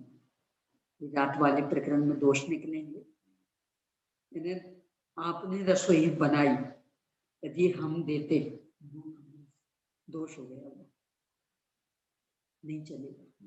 इन्हें आहार गलत से हमने बनाई खुद, क्यों? पूरा पता है आपको, तब शुद्धि बोलने का औचित्य भी। और हमें पता ही नहीं किसने कैसा बनाया, तो शुद्धि का क्या मतलब नहीं। सारा काम अपने हाथ से करने का विधान। यदि दूसरों का सहयोग लेना है तो बर्तन मांजने में नहीं, कपड़े धोने में नहीं, भोजन मिलेगा, और समय भी वही ज्यादा लगता, उनमें ले लो, उसका भी चयन तो सुरक्षित रहेगा, और उसको हल्कापन भी महसूस नहीं होगा और आपको सहयोग हो जाएगा। जैन संस्कृति सुरक्षित होगी, एक जैन बंधु को काम देने का भी लाभ मिलेगा और जो हल्के माने जाते काम भी अपने हाथ से करो, ये मानना। फिर भी यहाँ अपने को ठगता है तो ठगाई वाले परिणाम में सब कुछ तेरा कुटिलता का परिणाम। गाथा द्वारा इसे स्पष्ट कर रहे हैं 203 पेज पर 129 नंबर की। तिर्यन्ति कुटिल भावम सुवियद सन्नान्य अच्यन्ते पावे बहुला तम्हाते विच्छया नाम। जो मन वचन और काय की कुटिलता को प्राप्त है, त्रियंचों का वर्णन कर रहे हैं। कोई भी एक बंदर बैठा मन में क्या सोच रहा पता नहीं, वो वचन से आवाज निकाल रहा है, अपने को पता ही नहीं क्या कर रहा है। यही स्थिति काय चेष्टा की कुटिल है, जिनकी आहार आदि संज्ञाएं सुव्यक्त है, प्रकट है। कहाँ जाए बेचारी छिपने को, भोजन करना है तो वो भी खुलेआम, डर रहे हैं तो भी खुलेआम, मैं तो संज्ञा भी खुलेआम, परिग्रह भी कुछ जोड़ा तो कहाँ रखेंगे, सब खुला खुला। कोई उनके यहाँ तिजोरी तो है नहीं, मैंने थोड़ा सा कुत्तों आदि को देखा होगा पेंसिलिया में, जमीन में थोड़ा सा गड्ढा खोद करके वहां मिट्टी डाल, अब उससे कुछ सुरक्षित रह पाएगा। फिर दूसरा कुत्ता देख रहा था, ये हटा, उसने उठा के खा लिया। इन्हें चारों ही संज्ञाएं शुद्ध प्रकट, जो निकृष्ट अज्ञानी है। तो ऐसे कुत्ते में चींटी में देखा जाता है, ये पूर्व भोगी संस्कार कहना चाहिए या उस पर्याय की योग्यता? मूल तो पूर्व भाव के संस्कार, उस पर्याय की योग्यता तो है ही, पूर्व भाव के संस्कार, चारों संज्ञाओं के संस्कार तो संग्रह करते रहते। चींटियों की बामी में 5-5 किलो आटा, और जिसको पता लगा वो करके ले गया, हाथ लगा के बैठे। मधुमक्खी का छत्ता बेचारी एक बूंद ढो के लाई, और एक शाद इकट्ठा करने वाला आया, उन्हें चोरा हो, कहाँ रखी अपनी संपत्ति। चारों ही संज्ञाएं एकदम तो निकृष्ट अज्ञानी, क्योंकि पढ़ने लिखने के लिए तो अवसर नहीं, और पिछले भाव में भी कुटिलता की थी, इसलिए ये गति मिली, तो ज्ञान अधिक विकसित नहीं हो पाता। स्वयं के भेद विज्ञान के लिए अज्ञान, ये सामान्य कथन जो सैनी पंचेंद्री हैं और होनहार जिनकी अच्छी, वे तो पंचमूल स्थान तक प्रकट कर लेते हैं, अवध ज्ञान भी हो जाता है इनको, पर कितनों को होगा? असैनी पंचेंद्री तक तो नियम से ही नहीं, सैनी पंचेंद्री कितने,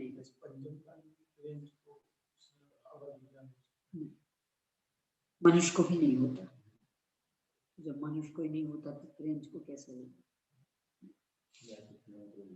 हाँ, जाति स्मरण हो सकता। मनुष्य के संदर्भ में 2 लेख मिलते हैं,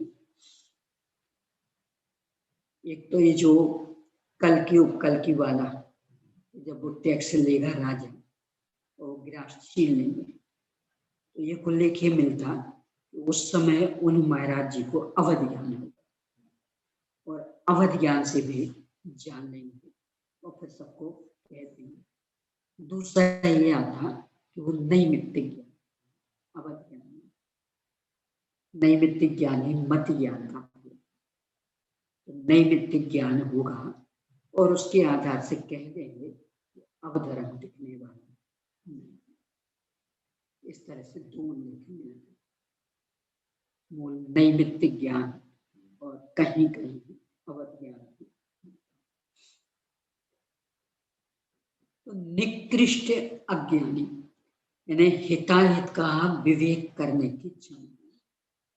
क्षयोक्षमिक ज्ञान से मतलब नहीं है हिताहित का विवेक करने से। क्षयोक्षमिक ज्ञान में तो देखें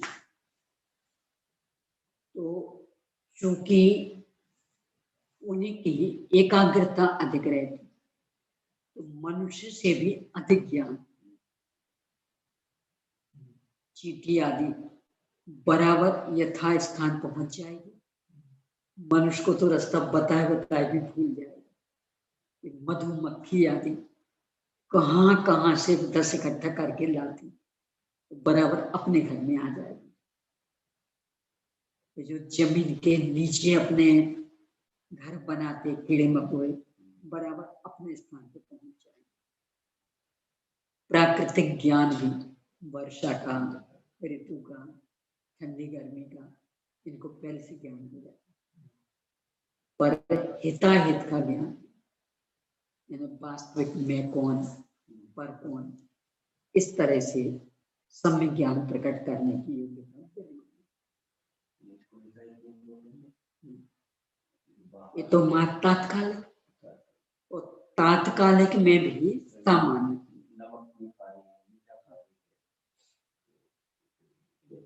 देखो इनका ऐसा है, यहां से एक चींटी चली, यहाँ आग पड़ी, यहां से उसको गर्म महसूस हुआ, लौट आया, फिर उसी हो जाती। यानी याद धारणा शक्ति जिसे अपन कहें, याद रखने की क्षमता, वो नहीं। वहां से लौट इसलिए थी कि प्रतिकूलता थी, तो फिर उसी ओर बढ़ती, फिर लौटेगी, फिर उसी ओर बढ़ेगी। ये अविवेक, यानी जहां से लग रहा था कि यहाँ संगत, वो बार बार उसी ओर जाए। बाहर की चीजों के लिए नहीं, ये तो बस एक सामान्य पर्यायगत योग्यता, पर्याय बुद्धि का प्रतिफल। जो पर्याय बुद्धि चल रही है, इसके लिए हर तरह से अनुकूलता मिलती है। आगे पीछे विवेक करने की क्षमता में कदाचित सैन्य पंचेंद्रिय उनमें क्षमता रहती है, पर वे कितने अपने को नहीं, आलू नहीं खाया और अपन ने दूसरी सब्जी खाई, नहीं तो ये तो यदि इसमें यदि धर्म बुद्धि है, आत्म कल्याण की बुद्धि, तो हिताहित का विवेक कहलाएगा।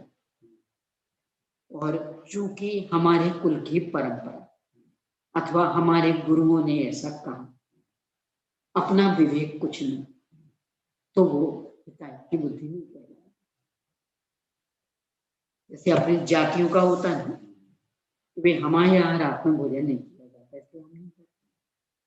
हमारे यहाँ तो बस इन देवताओं को ही नमन किया जाता, अन्य को नहीं, इसलिए हम भी इनको ही पूछते, अन्य को नहीं। ये हिताहित की बुद्धि नहीं, ये तो कुल परंपरा। तो फिर ये दिक्कत नहीं आती कि जैसे कोई उच्च पद वाला कोई गलत कार्य करता है, वो अपने पद को देख के विद्वान है या संगस्त है, साधु पद की गरिमा देखती है। तो उच्च पद वाला, इसमें तो उत्तर आ गया ना, उच्च पद तो वो तो विवेक सम्मत होगा नहीं। उसके लिए यहाँ तो अपन दूसरी बात करें, कहने रूढ़िवश जो भी अपन कर रहे हैं, अपनी बुद्धि लगाए बिना,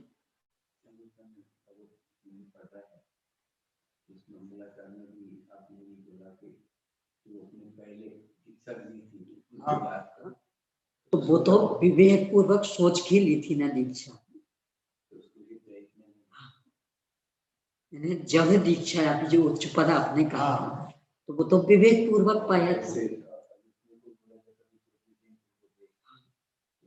जैसे हमने विचार किया, मान लो हमारे बिगड़ गए और विद्वान के रूप में कोई भी अनुचित कार्य, हमें धिक्कार स्वयं को भी लगता है कि यार विद्वान की जो कार्य तो चूंकि विद्वत्ता आपने बुद्धि पूर्वक चुनी,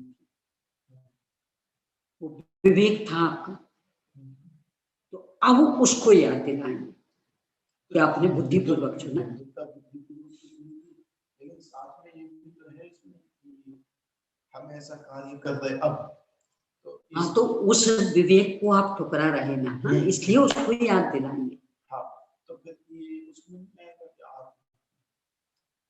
ये आत्मिक में तो ये कि आप जिस विद्वत्ता की बात कर रहे हैं वो मात्र लौकिक स्तर की आत्मिक, यानी स्वयं पर भेद विज्ञान वाली पूरी पंडिता, यदि पूरी पंडिताई वाली है तो वो आत्मिक में नहीं रहेगी, और स्वयं कल्याण वाली तो आत्मिक में आएगी। यानी विद्वत्ता के भी तो अनेक स्तर रहते ना। हमें तो विद्वान बनना, क्यों बनना, बहुत इज्जत मिलती, दूसरों को अच्छी अच्छी बातें सिखाएंगे। अभी बात ही हो रही थी भाई साहब के पास, पहले जाती थी यहाँ, ऐसी बात हो रही थी, तो मैंने कहा कि अपने को शोभा नहीं देता, बोले आपने मेरा ब्रह्मचर्य धर्म का प्रश्न सुना था, सुना, इसीलिए तो आपसे कह रहे परोपदेश कुशल बहु कह रहे, दूसरों को संबोधन देने में तो हम चतुर, और जब वही परिस्थिति अपने ऊपर बीतती तो फिर गुमराह हो जाते। तो ऐसी विद्वत्ता को क्या कहें,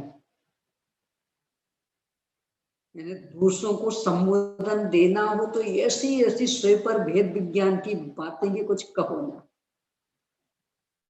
और जब अपने ऊपर परिस्थिति बीते तो सारी बातें साफ हो जाए। कैसी विद्वत्ता हो, किसका मायने, इसके लिए तो फिर वो दोहा याद रखना, पंडिताई माथे पड़ी पूर्व जन्म को पाप, औरन को समझावते कोरे रह गए आप। ये तो फिर ऐसा हो जाएगा, मैंने पंडिताई पकड़ ली तो दूसरों को समझाने के लिए तो बहुत चतुर, तो स्वयं बिल्कुल कोरी भाषा, कुछ असर ही नहीं पड़ रहा, तो अपना क्या भला होगा इससे। टेप रिकॉर्डर जैसे हो गए, जैसे वो भी बढ़िया सुना देता है और स्वयं उन सबसे शून्य रहता है, अपन भी वैसे ही हो गए, दूसरों को बढ़िया सुना दिया, वाहवाही लूट ली, और हम कोरे कोरे शुष्क, कुछ अपने ऊपर असर नहीं पड़ रहा।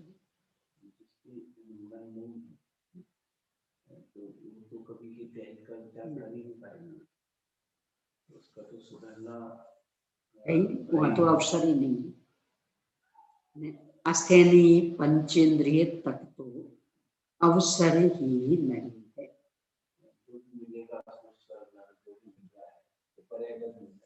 असैनी पंचेंद्रिय को नरक में मात्र पहले नरक तक ही है, और भवनत्रिक में भवनवासी, इससे आगे वो तो कषाय की मंदता, वो भी असैनी पंचेंद्रिय, विकलत्रय को तो वो भी नहीं, ये केंद्रीय और विकलत्रय को तो वो भी नहीं, असैनी पंचेंद्रिय के कषाय की मंदता इतनी हो सकती है, और उग्रता में पहला नरक, मंदता में भवनवासी, बस यही, और शेष कल्याण का मार्ग असैनी पंचमी को सरल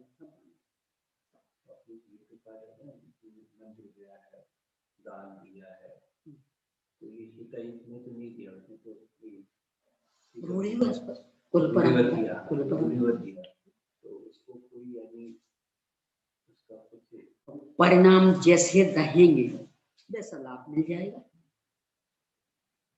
पर आत्म कल्याण तो होने वाला नहीं। थोड़ा बहुत पुण्य बन जाएगा, उसका उदय आ जाएगा, थोड़ी अनुकूलता मिल जाएगी।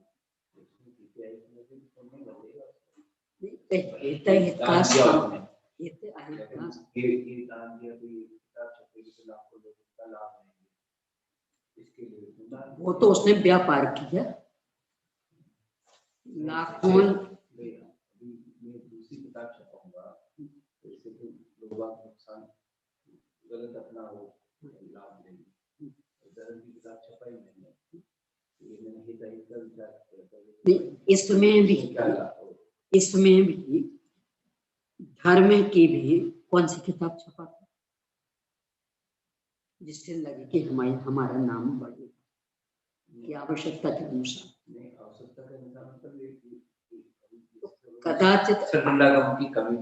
कदाचित आवश्यकता के अनुसार भी छपा है, इसमें भी स्वयं पढ़ता, स्वयं उस जीवन जीता तो कल्याण किससे होगा?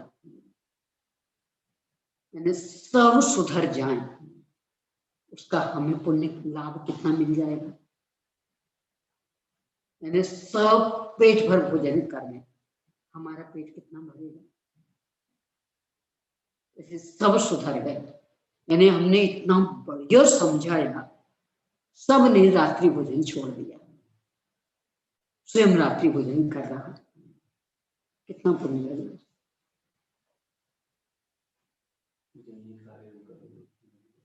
इसको कितना लगेगा? कुछ कमीशन मिलेगा? मिलेगा। हाँ तो यश मिल गया, कमीशन मिलेगा। और उल्टी कषाय बड़ी, कर्म बंध में कितना लाभ मिलेगा, पुण्य कितना बनेगा। तो उल्टी कषाय बड़ी कि देखो हमने समझाया, लाख व्यक्तियों ने रात्रि भोजन छोड़ दिया, मन कषाय बढ़ गई, उसका पाप और बन गया। और जो लाख व्यक्तियों ने छोड़ा उसका पुण्य, कर्म तो अपने अपने परिणामों के अनुसार बने। हमारे परिणाम तो रात्रि भोजन में लग रहे हैं, तो लाख व्यक्तियों के छोड़ने का पुण्य कितना?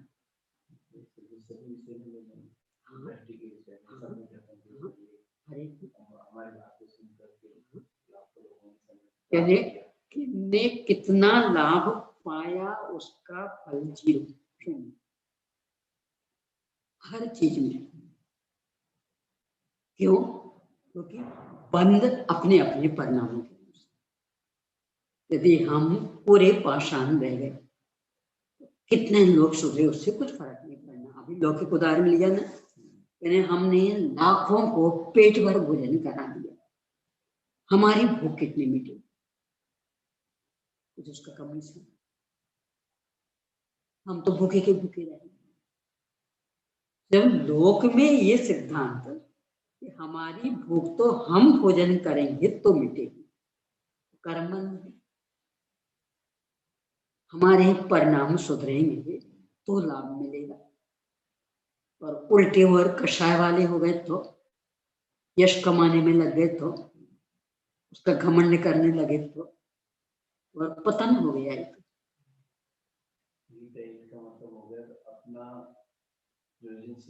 हाँ, और अपना प्रयोजन मतलब शाश्वत, पर्याय मात्र नहीं। 70-80-90 साल का प्रयोजन नहीं।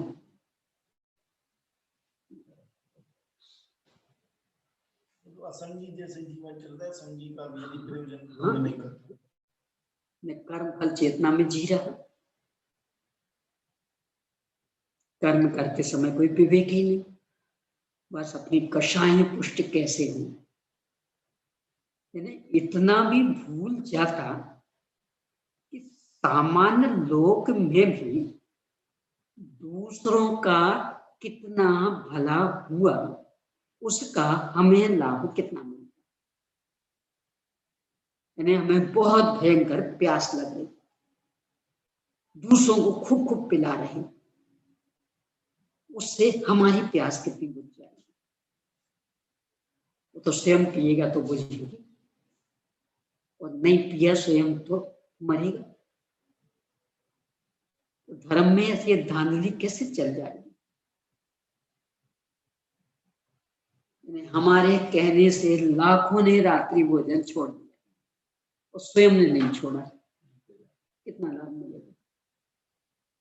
ऐसा हर चीज में लगा लेना।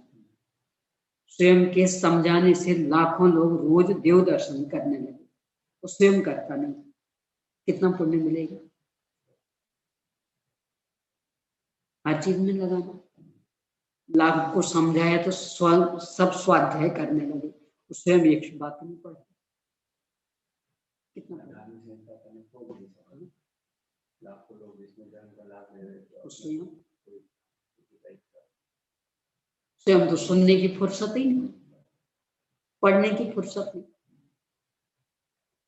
आता है कभी तो बस वो नाम के लिए, हाँ आज शासन में मिलेगा ना बैठने, अध्यक्ष बनाए गए, अतिथि बनाए गए, इसलिए चल, और अपना अध्यक्षीय भाषण दिया, बस हो गया कल। इसलिए शिविर लगाया था, अध्यक्षीय भाषण देने के लिए। स्वयं के लाभ को तो फुर्सत ही नहीं, एक प्रवचन तो सुन नहीं सकता, क्या मिलेगा?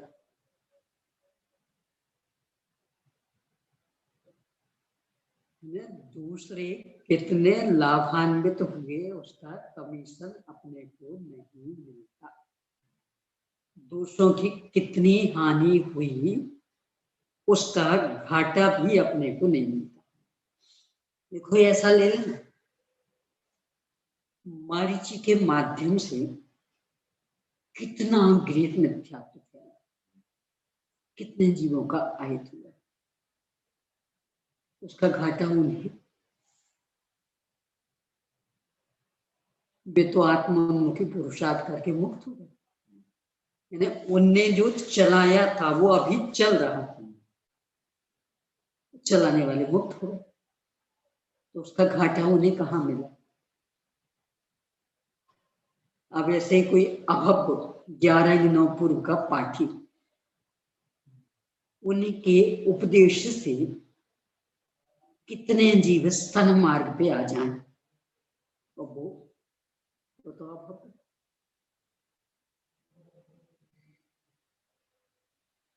कितना लाभ मिलेगा उसे? यही स्थिति। चलिए समय हो गया है।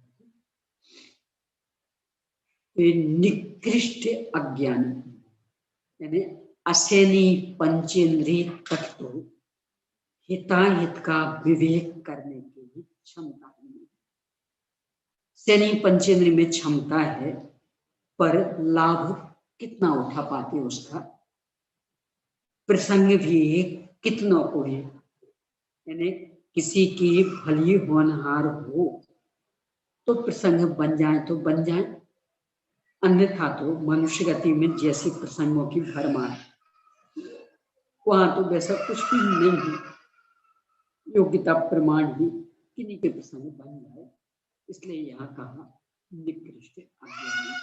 अभी और चर्चा आएगी।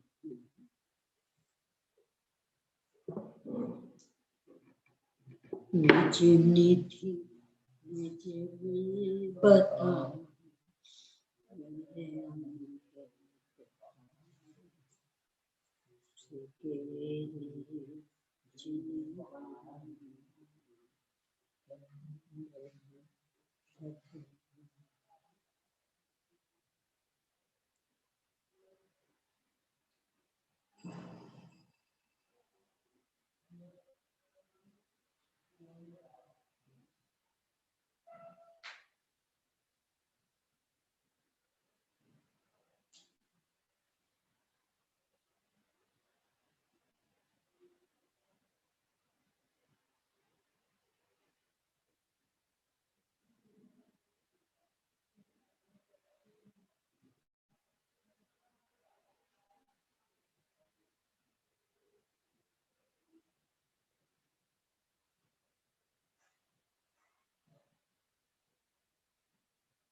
वासनमयी जिनवानी माता की जय, अहिंसामयी जैन धर्म की जय।